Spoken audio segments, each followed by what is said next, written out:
मुफ्ती साहब, वही प्रश्न आपसे, कल सरकार ने खाद्य सुरक्षा कानून के तहत आदेश जारी कर दिया है और फिर ये नाम वही से ही हो गए, जिनने दो चार ने गलती से उतार लिए उनके फिर डबल चिपक गए, बोले अब दो जगह लिखो सलमान। क्या तो संविधान बचेगा? क्योंकि ये तो सुप्रीम कोर्ट के अनुसार होगा, या फिर भी हम लोग यही कहेंगे संविधान खत्म हो गया, लोकतंत्र खत्म हो गया? मतलब ये समझना जरूरी है, नहीं तो संविधान और लोकतंत्र की जान तो सांसत में पड़ी रहेगी। उनको भी एक मैसेज जाए कि नहीं अब खतरा नहीं है, आदेश बदलना है लेटर हेड। जैसे घर में बड़े भाई ने कह दिया छोटे भाई से घर से निकल जाओ, बोले ना तुम आदेश नहीं दे सकते। अच्छा जी कौन दे सकते? बोले बाबूजी दे सकते। बाबूजी से कहला दिया, बोले निकल जाओ घर से। फिर तो कानून सम्मत हो गया, संविधान सम्मत हो गया, लोकतंत्र सम्मत हो गया। तब क्या होगा मुफ्ती साहब? मैडम बहुत सही बात है सर। मैडम मैं आपसे पूछना चाहूंगा, अभी आपने 3 घंटे पहले एक फेसबुक पे पोस्ट करी है, क्या लिखा है उसमें? अरे फेसबुक की पोस्ट छोड़ो यार, फेसबुक पे अरे मैडम ने लिखा है सिस्टम तो उनका है, सिस्टम किसका है ये लिखा है। आप ही की पोस्ट है ना मैडम? ये आप ही की पोस्ट है ना? आवाज खोल दीजिए मैडम की। किसका सिस्टम है? जी जी आपने लिखा है, आपकी पोस्ट है। आज ये आदेश आना नहीं था और सिस्टम में कौन लोग गए इस आदेश को लाने के लिए, ये भी तो बताइए ना। सिस्टम तो उनका है, किसका सिस्टम है? आप माननीय, आप ऑनरेबल सुप्रीम कोर्ट पे टिप्पणी करेंगी? आप ऑनरेबल सुप्रीम कोर्ट पे टिप्पणी कर रही हैं, यानी ऑनरेबल सुप्रीम कोर्ट अपने फैसलों में बाइज्ड है, आप ये कहना चाह रही है? आप सुप्रीम कोर्ट पे टिप्पणी नहीं कर सकती मैडम, आप ऑनरेबल सुप्रीम कोर्ट पे टिप्पणी नहीं कर सकती। आपने फेसबुक पे पोस्ट किया है और आपने सुप्रीम कोर्ट के ऊपर टिप्पणी करी है कि सिस्टम उनका है। किसका सिस्टम है? आप किसका सिस्टम बता रही हैं? आप देखिए, आप सुप्रीम कोर्ट पे टिप्पणी कर रही हैं, आप दिख रही है सिस्टम तो उनका है। अरे किसका सिस्टम है? ऑनरेबल सुप्रीम कोर्ट का जो भी फैसला होगा उस देश के मुसलमान आज भी मानते हैं, कल भी मानते हैं और आने वाले कल में भी मानते रहेंगे। इस देश का मुसलमान सुप्रीम कोर्ट के ऊपर भरोसा करता है, यकीन करता है, इसीलिए उसकी चौखट को खटखटाया जाके आप जैसे लोगों पर नहीं करता। और जहां तक रही नाम और टाइटल की बात, हम नाम और टाइटल के बारे में एक बात स्पष्ट कर देना चाहेंगे, हमें अपना नाम जाहिर करने में कोई हर्ज नहीं है, लेकिन अगर हमें कोई कहेगा कि आप धार्मिक आधार पर नाम जाहिर करिए तो हमें आपत्ति होगी, क्योंकि इस देश के अंदर हमारे साथ मजहब, जाति, नस्ल, जबान, भाषा शैली के ऊपर कोई भेदभाव करेगा तो हम इस भेदभाव को किसी कीमत पर स्वीकार नहीं करेंगे। मैडम आप नहीं हमसे जबरदस्ती करा सकती हैं। अगर कोई कानून होगा तो कानून वो मैकडोनाल्ड के लिए भी रहेगा, वो कानून बर्गर किंग के लिए भी रहेगा, वो कानून केएफसी के लिए भी रहेगा, वो कानून और जो दूसरे आउटलेट्स हैं उनके लिए भी रहेगा। अगर आप चाहेंगी कि धार्मिक आधार पर भेदभाव हो तो हम इस भेदभाव को स्वीकार नहीं करेंगे। और ऑनरेबल सुप्रीम कोर्ट पर आपने टिप्पणी की है, आपको उससे माफी मांगनी चाहिए। आप फेसबुक पे जाकर माफी मांगिए। आपने क्या लिखा है वहां पर? आपकी आवाज नहीं आ रही हमें। नहीं चलिए ठीक है, जितनी आ गई उतनी ठीक है भैया, आपस में ना लड़ो, दोनों लोगों को रोकूंगा, दोनों लोग रुके। जोशी जी, मैं तो आप जानते हो बुनियादी बात पकड़ लेता हूं, फिर उससे भागने नहीं देता हूं, खूंटे से बाहर नहीं जा सकते कोई हो। नदवी आगे बात, अब रुक जाओ। जात की जनगणना कराएंगे, 140 करोड़ में एक भी आदमी बचेगा नहीं जिसका हम ये नहीं चौराहे पर छपवा देंगे कि ये कुरैशी है, ये बामन है, ये कोयरी है, ये काछी है। क्या बोले जात की जनगणना? बोले क्यों? बोले संविधान तभी बचेगा। अच्छा जी, अब संविधान और लोकतंत्र दोनों मुल्क से बैठे देख रहे हैं कि ये क्या बवाल है मेरे नाम पर, लेकिन दुकान पर नाम नहीं लिखेंगे। बोले क्यों? बोले धार्मिक आधार पर भेदभाव है। अच्छा जी, अल्पसंख्यक मंत्री, एक मिनट, अरे रुको 20 मिनट पढ़ो। जोशी साहब, अल्पसंख्यक मंत्रालय वो राजनीतिक आधार पर बना है, तो धार्मिक आधार पर बना है ना। अल्पसंख्यक संस्थान, उनको जो विशेषाधिकार मिले हैं वो राजनीतिक है, वो भी धार्मिक ही है नहीं, पूरे देश में चल रहा है। तब संविधान की तबीयत कैसी है ये भी समझना पड़ेगा हमको, और लोकतंत्र क्या कह रहा है। और एक जो लोग आज संविधान खतरे में बता रहे हैं लोकतंत्र, क्या आपको याद है जोशी जी, अतीक का लड़का जब उसको उमेश को मार के भागा था, ऐसे ऐसे उस बम उछाल के बतासे की तरह दोनों हाथों से। तो जब उसको पुलिस ने पकड़ने की कोशिश की, उसने गोली चलाई, फिर उसमें मारा गया वो। तो भी आज जो लोग संविधान खतरे में बता रहे, उन लोगों ने कहा था आज लोकतंत्र और संविधान की हत्या हो गई। मर्डर में वांटेड विशुद्ध अपराधी, पीढ़ियों से अपराध में संलिप्त, मारा गया पुलिस पर गोली चलाने के दौरान, तो भी आप लोगों ने कहा था कि संविधान की हत्या हो गई, लोकतंत्र की हत्या हो गई। जोशी जी। अमिताभ जी, आज मुझे 2-3 लोगों के जवाब देने। शुरुआत आपके जवाब से करूंगा। जो पहला जवाब आपने कहा कि मुजफ्फरनगर में मैं गया था और वहां पर आपने देखा था दंगे में, आप कवर करने गए थे। मैं आपको बताना चाहता हूं, ये मुजफ्फरनगर का जो दंगा है उसमें माननीय अदालत ने भारतीय जनता पार्टी के जो विधायक है सैनी, उसकी सदस्यता गई, और जब वो उसके बाद उसकी पत्नी चुनाव लड़ी, वो जनता की अदालत में गए, और जनता की अदालत में मैं जिस पार्टी से आता हूं और हमारे अलायंस ने उनको जनता की अदालत में भी बर्खास्त करने का, जिसकी वजह से दंगा हुआ। पहला विषय मुझे कंप्लीट करने देगा। दूसरा मैं आपको कहना था अभी भी मुजफ्फरनगर में शायद सौहार्द की जीत हुई है। अभी जो जीत हुई है वहां पर किसकी जीत हुई है? सौहार्द की जीत हुई है। लोकसभा में सांसद वहां पर समाजवादी पार्टी के। दूसरा विषय।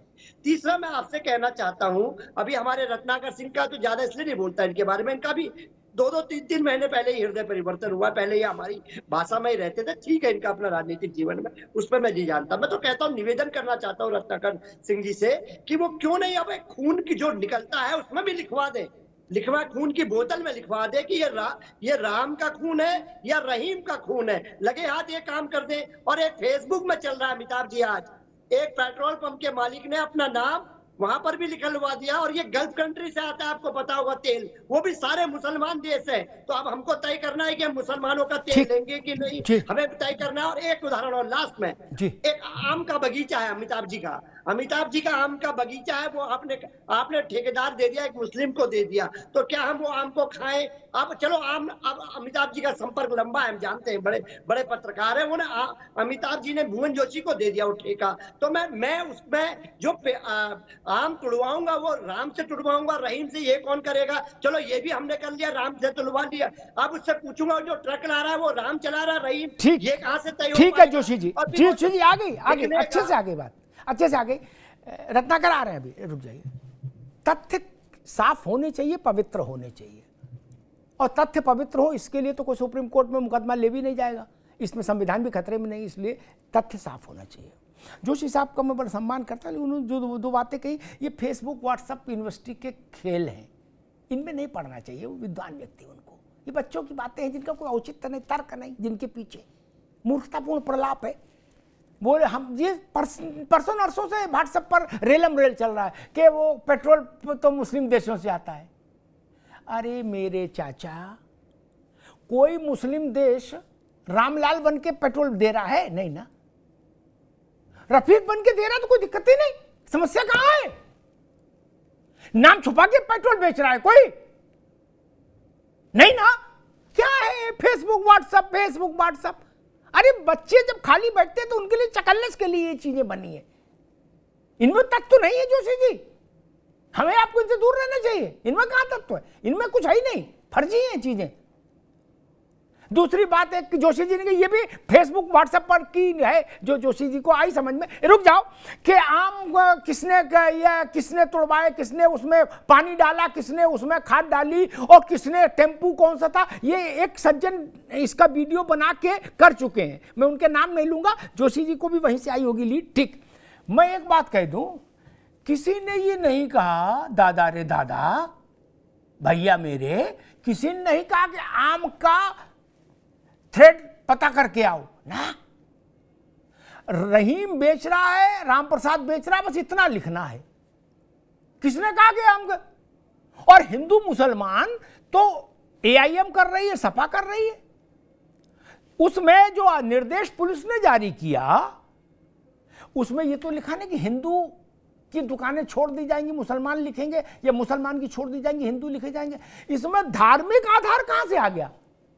मैंने कई विद्वानों से पूछा फोन कर करके, वो बोले अग्निहोत्री जी आप छोड़ो, हमको राजनीति करने दो।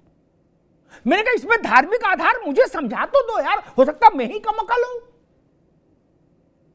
रामलाल अपनी दुकान पर बोर्ड नाम लिख सकता है, बोले सुलेमान नहीं लिखेगा। बोले क्यों? बोले संविधान खतरे में नहीं आ जाएगा। ऐसा कौन सा संविधान है? कोई दूसरी प्रेस से छपाए हो क्या यार? नहीं, ये नहीं चलेगा। रत्नाकर जी, जोशी जी ने 2-3 उदाहरण दिए, हालांकि वो व्हाट्सएप वाले हैं, लेकिन फिर भी घूम रहे हैं बाजार में, तो रोचक तो ही। अमिताभ जी देखिए, जोशी जी की बात पे मैं आता हूं। पहले मैं नदवी जी की बात जो वो कह रहे थे कि सुप्रीम कोर्ट का जो भी फैसला हो उसका सम्मान करना चाहिए, उस पर टीका टिप्पणी नहीं करना चाहिए। मुझे बड़ी हंसी आ रही थी, ये चूंकि एक पार्टी विशेष से बिलोंग करते हैं और उसी पार्टी विशेष के मुखिया जो है ओवैसी जी, वो आज भी बाबरी मस्जिद को शहीद बताते हैं और राम मंदिर के फैसले को वो सही नहीं बताते हैं कि सुप्रीम कोर्ट ने जो फैसला दिया है उसको गलत ठहराते हैं। ये इन्हीं की पार्टी के वो नेता हैं, शीर्ष नेता हैं। तो ये कैसे कह सकते हैं भैया कि आप एक तरफ कह रहे हैं कि हम जो सुप्रीम कोर्ट की बात को नानुकुर नहीं करते हैं और दूसरी तरफ आपके ही नेता कहते हैं कि नहीं भैया ये गलत है। पहली चीज। दूसरी चीज, ये अभी बैठ के यहाँ पे शिव चौक की बात कर रहे थे और कह रहे थे गंगा जमुनी तहजीब की बात कर रहे थे। ठीक है, गंगा जमुनी तहजीब हमारे देश में है, मानते हैं, बहुत सारे लोग मानते हैं, लेकिन कभी आपने प्रश्न उठाया क्या उन लोगों से जो अपने जो खाना सर्व करते हैं और वो थूक करके आम को ऐसे थू करके और साफ कर करके और ऐसा सजा के रखते हैं? कभी पूछा है आपने कि गलत है कि सही है? कभी आपने जो वीडियो जो वायरल होते हैं, आपने पूछा है कभी कि वो मूत्र क्यों वहां पे पेशाब क्यों किया जाता है, खाने के जो इर्द गिर्द क्यों पेशाब किया जाता है? पूछा है आपने?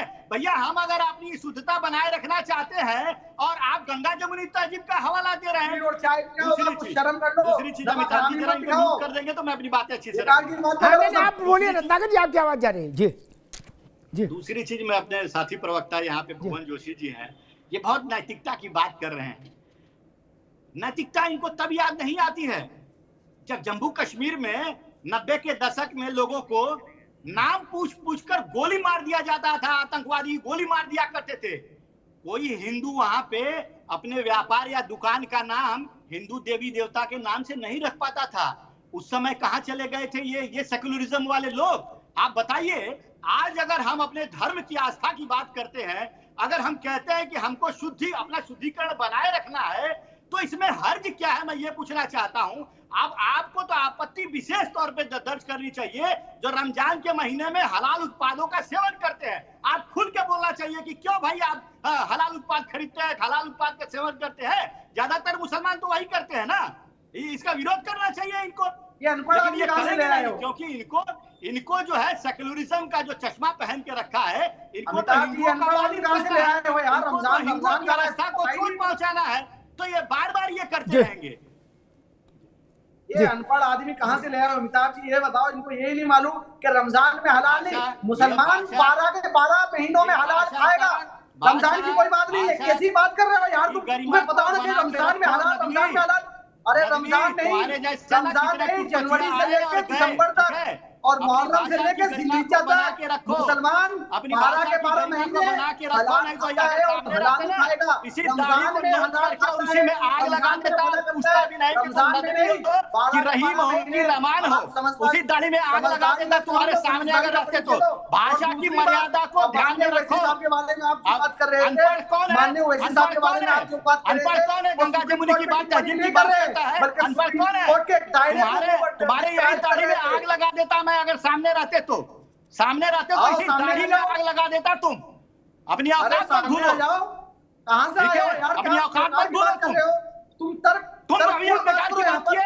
तुमने कौन बोला? कौन अब शब्द बोला यहाँ पर बैठ करके? पहले बताओ क्या बात हम सहिष्णुता की बात करते हैं और तुम कुछ भी बोलने के जाओगे। तुम कुछ भी नहीं मिलेगा तुम्हें, चाहे जितना चिल्ला लेना। अभी समाजवादी से परिवर्तन हुआ है तुम्हारा। कितनी पढ़ाई की हो तुम? अपने आप को एडवोकेट बताते हो, कितनी पढ़ाई की हो? भाषा की मर्यादा नहीं आती है तुमको? पढ़ाई करता है भाषा की मर्यादा नहीं आती है तुमको? तुम्हारी दाढ़ी में आग लगा देता है अगर सामने रहते तो। अरे छोड़ो, तुम्हारे मैं सिखा देता। तुम यही कर सकते हो भैया, हम नहीं कर सकते ये काम। हम नहीं कर सकते। तुम गुंडे हो, तुम बदमाश हो, तुम सब कुछ हो, काम करते हो, लेकिन टीवी पे बैठ कर गंगा जमुनी तहजीब की बात करते हो। टीवी छोड़ो, तुम उत्तर प्रदेश के जिस चौराहे पे ठीक, मैं दोनों मित्रों को रोकूंगा। तनाव नहीं, दोनों मित्रों को